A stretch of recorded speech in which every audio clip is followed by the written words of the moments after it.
오늘은 제가 특별히 내용이 좀 비슷할 것 같아가지고 일본에서 오신 분 얘기를 좀 많이 듣기 위해서 제가 좀 간단하게 설명드릴까 합니다. 꿈을 꾸는 당신에게 핏다리 일본 유학 전문가 손동가입니다. 이 핏다리라는 뜻은 딱 맞는 이라는 뜻인데요. 여러분들에게 딱 맞는 일본 유학 정보를 알려드립니다. 예, 저는 여러분 보셨을지 모르겠지만 채널 W에서 W 일본 유학이라는 프로그램을 진행을 하고 있습니다. 네, 저 잠깐 소개를 해드리면 저 일본에서 IT 정보 처리, 그러니까 80년 초에 일본 유학을 가서 정보 처리 공부를 하고 일본 기업에서 한 5년간 근무를 하다가 한국에 있는 기아정보연구소로 제가 그때 당시 스카웃이죠. 그래서 와서 우리나라의 여러분들 과학 수사대에서 항상 큰 사건이 발생되면 수사대들이 가서 지문을 제출하죠. 그래서 그때 당시는 이렇게 눈으로 이렇게 식별을 했는데 저희들이 1년간 처음 공부해서 지문 검색 시스템을 개발을 해서 지금 현재 활용되고 있습니다. 그리고 여러분들 해외에 나가실 때 패스포트 올려놓은 거 있으시죠?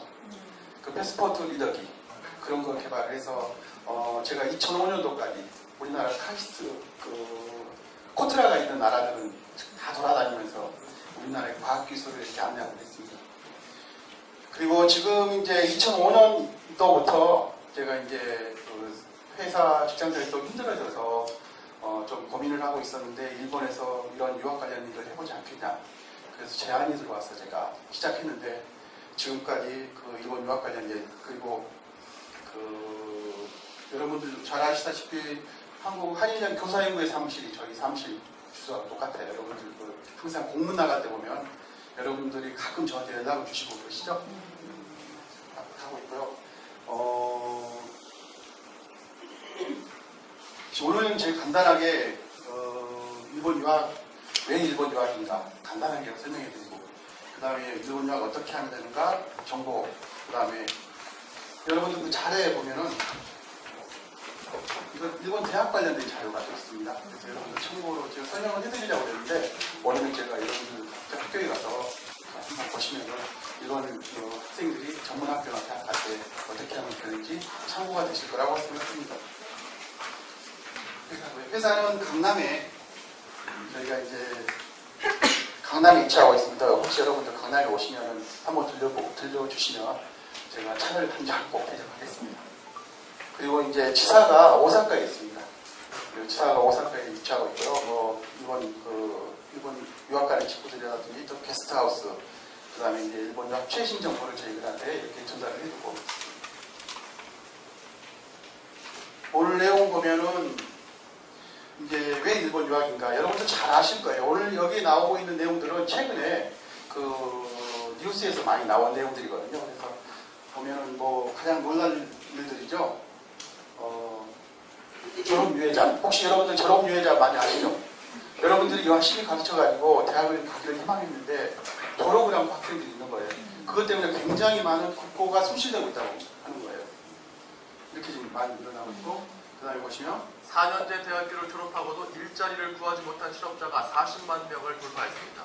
전체 이거 보면은 40만 명이라고 했는데 지금은 더 많이 늘어났습니다. 이 내용들이 전부 다 뉴스에 나오고 있는데 그냥 지나칠 수가 있거든요. 근데 저 같은 경우는 이렇게 딱딱 꽂히기 때문에 이렇게 준비를 해봤습니다. 청년 실업률과 실업자 수가 역대 최고치를 경신했습니다.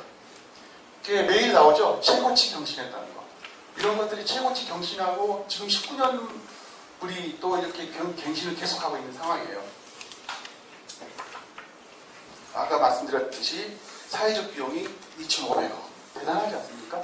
현실이 나오고 있는 내용들이고 그 다음에 청년헬 조선, 넋두리인가 아우성인가 이런 학생들 가면 어른들은 아우성이라고 넋두리라고 이렇게 하고 있지만 이런 내용들이 지금 계속 나오고 있고 청년 실신시대, 청년 실업난 국가 재난 수준이다.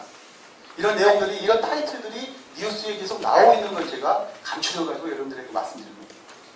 그 다음에 구급공무원이 일반 행정직 높은 경쟁률. 이거 제가 놀랐어요. 사실 제가 이게 올해도 고등학교 수능이 끝난 날 가장 많이 어디로 모이냐면 노량진으로 학생들이 모이고 있다는 거예요. 깜짝 놀랐습니다. 고등학교 수능을 보고 나서 그날 모이는 거예요. 이게 그때 인터뷰한 학생들 얘기 들었는데 도대체 저는 공무원 될 건데요. 그렇게 지금 인터뷰를 하고 있더라고요. 그래서 굉장히 놀랐고, 공시족 증가 추세, 공빙족, 말도 새로 잘 만들어요. 그 다음에 취업률 이렇게 낮고, 그 다음에 취업자가 47%가 약 200만 원 정도 월급을 받고 있고, 취업 단년 배도자가 늘어나고 있다. 여러분들 이런 내용들을 계속, 이게 지금 왜 일본인가 하는 그 타이틀 안에 한국 실정을 지금 제가 말씀을 드리고 있는 거예요. 그 다음에 10명 중 6명만이 일자리를 구하고 있다네요. 여기 보시면 장기 백수가 18만, 이건 좀 오래된 데이터입니다. 지금 더 많이 늘어났어요. 이게 지금 우리 학생들 문제이기도 하지만 제가 가만히 학교를 이렇게 다니면서 보니까 우리 선생님들 자녀분들도 문제가 있어요.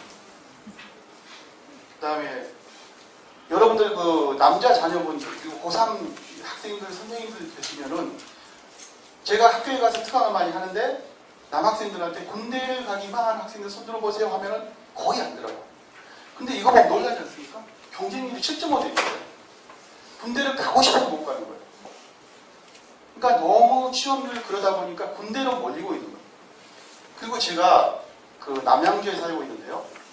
저희 집 앞 아파트에 뭐라고 써져 있었냐면은 부사관 합격이 딱 써져 있어요. 근데 판검사 학교 가는 건 안 써지는데 군 부사관 합격이 있다고 써져요. 여러분들 부사관이 뭔지 아시죠? 우리 남자분들은 아실 거예요. 저 군대 시절에는 물론 희망하는 사람들은 남았었지만 대부분이 잘 가지 않는 직업 중에 하나였습니다. 근데 거기에 요즘에 많이 몰리고 있다는 거예요. 그리고 여경시험 100대 1. 놀랍지 않습니까?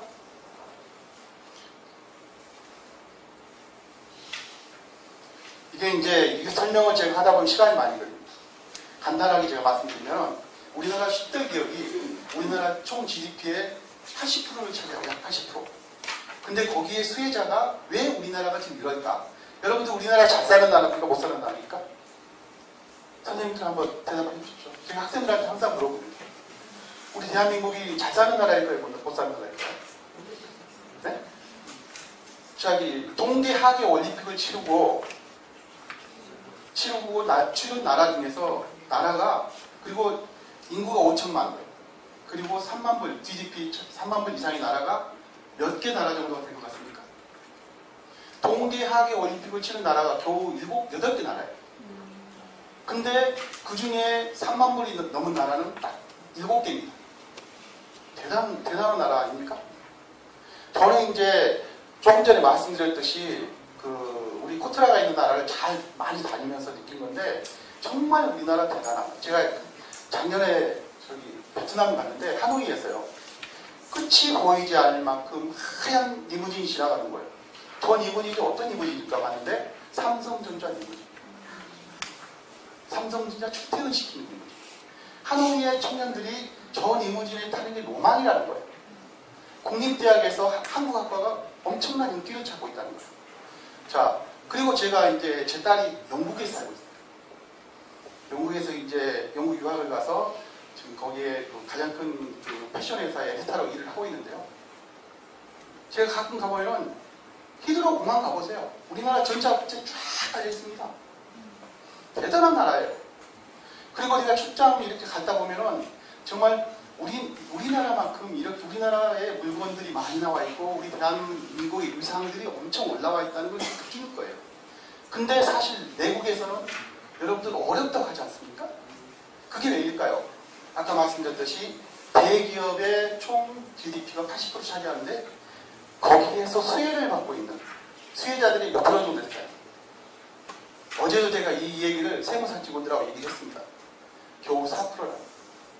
여러분들이 항상 요즘에 나오는 우리 세금 내가지고 우리 세금으로 니들 정치를 어떻게 하냐 그런 얘기를 하죠. 우리 세금들은 보이지도 않는다는 거예요. 그 4% 세금이 거의 다 차지하고 있다는 거예요.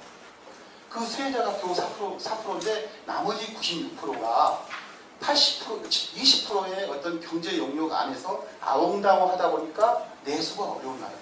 우리 대한민국. 그래서 지금 거기에 또 한 가지는 취업이 어렵다는 거예요. 우리 대한민국은 유학 정책은 특별히 많이 펼치지도 않는데 유학생들이 몇 명이 얼마나 많이 갔을까요? 약 10만 명이 와 있습니다. 왜 그럴까요? 해외에서 볼 때는 우리 대한민국 대단한 나라죠. 그런 나라다 보니까 한국에 로망을 두고 오는 유학생들이 많이 있어요. 거기에 여기 보면 약 10만 명 정도 된 유학생들이 여기에서 또 한 60%, 80%는 한국에서 취업을 희망하는 학생들. 자, 우리나라 10대 기업들이 어떤 기업들일까요? 글로벌 기업이에요. 그러다 보니까 그들을 많이 채용합니다. 우리나라 스카이나 유명한 메이저 대학들이 졸업해서 그런 대기업으로 가야 되는데 이런 학생들을 우리 베트남 학생들이나 미국, 일본 학생, 중국 학생들이나 다 와서 보면은 정말 학력이 높은 학생들이 많이 옵니다.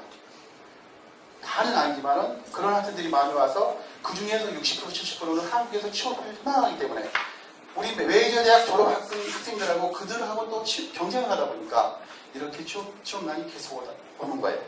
우리 대한민국은 어때요? 여기 제가 계란 담아놨죠? 어제도 우리 한국이 삼성전자 하나 예를 들어보면요. 삼성전자 하나 매출이 일본 전자업계 전부 매출하고 크거나 적거나 해요. 거의 비슷하고 더 많아요. 여러분들 제가 일본에 있을 때 제가 일본에 12년 있다 왔는데 정말 기분 좋아요. 우리 삼성전자 이런데 이게 보면 이게 위험하지 않아요? 이렇게 표현하고 있어요. 일본에서도. 그릇 하나에 계란을 전부 다 넣으면 깨지면 이렇게 다 깨집니다. 어제도 이런 이야기를 했는데 우리는 어쩔 수 없다는 거 지금 현재. 그러다 보니까 지금 우리가 이렇게 내국의 취업난이 어렵다. 이건 하루 이틀에 만에 해결될 문제는 절대 아니라는 거죠. 그래서 지금 취업난 어떠고 얘기를 하고 있는데 금방 해결이 안 된다는 거예요. 제가 이제 취업 관련된 일을 하고 있던 분하고 얘기를 해봤는데 뭐 한 5년 가겠죠. 어제 얘기는 무슨 얘기냐? 10년이 돼요. 지금 어린 학생들이 그 10년 후배들이 올라와서 사회에 진출하게 되면은 우리도 저출산에 고령화가 되다 보니까 뭐 일자리가 많이 늘어나서가 아니라 우리는 그만큼 청장년들이 없어서 그때는 취업이 잘 된다는 거예요. 자, 그 다음에 여기 보면 일본을 볼까요? 초대해준 대기업 사원증, 취업 성공의 비결을 물었습니다. 入社試験ではどういったものをテストとして出されるんですか？試験はないです。 자, 방금 뭐라고 그랬어요? 대기업에서 시험을 어떻게 받냐고. 우리 뭐 시험 있었어? 놀랍지 않습니까? 면접으로 들어가요. 물론 시험도 간단한 시험하고 면접이 있었다는 거예요. 자, 그 다음 깃발을 들고 이게 뭐 하는 것 같아요? 소매를 잡아끄는 사람, 마치 호객행위를 하는 것처럼 호객행위. 취업 박람회를 찾은 구직자들을 상대로 자사 홍보를 하는 겁니다. 皆さんに応募を出してもらえるのかっていうところもすごく 조금 전 하면 딱 보면은 호객행위를 한다고 그러잖아요. 제 딸이 올해 이제 학교를 졸업하고 일본에서 학교를 졸업하고 둘째가요 졸업하고 이제 취업을 하는데 거의 자기에게 그 취업이 된 회사가 4군데 정찰합니다. 4군데에서 가장 자기의 조건에 맞는 회사를 골라서 가는 거예요. 근데 오사카에서 일을 하고 있는데요. 그 정도로 일본이 지금 취업 형편이 좋은데 왜 그러는지 조금 더 좀 알아요. 취업 천국으로 불리는 일본. 지난해 일본 구직자 이것도 조금 오래된 데이터입니다. 1.4개. 지금 1.68이에요. 대졸자 취업률도 97%나 됐습니다. 제가 지금 말씀드리면 유효 구인 대율이 1.68, 우리나라는 0.48입니다. 한 회사에 둘이가 우리는 붙어 있어요. 그런데 일본 같은 경우는 두 회사에 거의 한 사람이 붙어 있다. 이런 수치만 봐도 굉장히 놀라는 거예요. 그 다음에 최근에 어떤 자료를 보니까 주 4일 근무제 도입 추진하고 있다. 예전에 제가 근무할 때는 뭐 그 직장에 다니면서 아르바이트 생각도 못했는데 요즘에는 이런 것까지 추진하고 있다는 거예요. 그 다음에 취업률이 98%. 여기 가장 또 중요한 게 생산 가능 인구가 연간 80만 명씩 감소되고 있다. 이게 뭐냐면은 15세에서 64세가 없어져 간다. 뭐 죽는다는 게 아니라 정년 퇴직자가 이렇게 많이 늘어난다는 거죠. 자, 일본은 96년도에 버블이 와서 우연히 일본은 대기업들이 다 분해가 됐어요. 쪼개졌어요. 그러다 보니까 내국에 있는 회사들이 많아요. 기술력이 있고 내국에 있으면 뭐예요? 내국에서 일본인들하고 일할 수 있는 사람이 필요한 거예요. 그 중에서 가장 필요로 하는 국민이 어디일까요? 여기 국민이 한국인입니다. 그 내용은 조금 더 나옵니다. 일본도 저출산이 고령한데 이거 보시면 일본이 이렇게 돼 있다. 계란 하나 이렇게 돼 있으니까 깨져도 하나만. 우리나라하고 중소기업이 이런 일본은 어느 정도 발달이 돼버렸어요. 그러다 보니까 중소기업에 일본인들하고 같이 일할 사람들이 필요한데 여러분들 중국인들 많이 유학합니다. 베트남인들 많이 유학합니다. 어떤 국민들이 어떤 나라의 사람들이 가장 일본인들하고 같이 어우러져서 일을 할 수 있을까요? 결론부터 말씀드리면 일본인들이 편하게 생각한 사람이 한국입니다. 언어 능력이라든지 현지 적응 능력. 여러분들 학생들이 3년만 일본에서 생활하면 일본인인지 한국인지 구별이 안 납니다. 자, 이래서 아까 중소기업이 발달된 일본, 그래서 한국 사람들이 취업이 용이하다. 그래서 요즘에 한국 학생들이, 유학 학생들이 부쩍 많이 늘어나고 있다는 거죠. 저 같은 경우는 지금 일본에서 유학도 했고, 또 제 이제 딸만 둘이 있는데요. 하나는 영국에 지금 살고 있고, 하나는 일본에 있는데, 역시 유학하는 스타일이 달라요. 공부 잘하는 학생, 그 다음에 공부보다도 어떤 직업적인 유학을 희망하는 학생들. 그러다 무조건 공부 쪽만 강요하는 것도 아니고, 가장 좋아하는 것, 아니 우리 그 4차 산업혁명, 제가 어떻게 보면 수년 전에 일본에서 일할 때 AI 연구소라는 거에서 일했어요. 그쪽 보니까 지금의 어떤 4차 산업혁명이 굉장히 이해가 빠릅니다. 그래서 그런 부분들을 보면은 여러분들 자녀라든지 학생들에게 지도를 할 수 있지 않을까 생각됩니다. 그리고 제가 이제 어떤 준비를 하면 될까? 가장 중요한 게 일본어죠. 이거는 제가 이제 나중에 그 다음에 대학을 위해서 어떻게 준비를 하면 될까? 일본 유학하는 동안 이게 남학생 경우 군대는 어떻게 해야 됩니까? 유학기간 아르바이트를 할 수 있는가? 이런 간단한 문제들이 많이 있는데 이런 것들은 제가 나중에 혹시나 여러분들 선생님들이 필요하시면 제가 학교에 가서 더 자세하게 설명을 해드리고 제가 이제 학교에 방문드려서 학생들에게 강의를 많이 합니다. 가장 중요한 게 뭘까요? 역시 일본어죠. 일본어를 한국에서 직접 다이렉트로 해서 여기 보면은 EJ를 따서라든지 JLP를 따서 일본 전문학교라든지 대학으로 갈 수 있고 그게 안 될 경우는 일본에 있는 현지 일본어 학교로 진학을 해서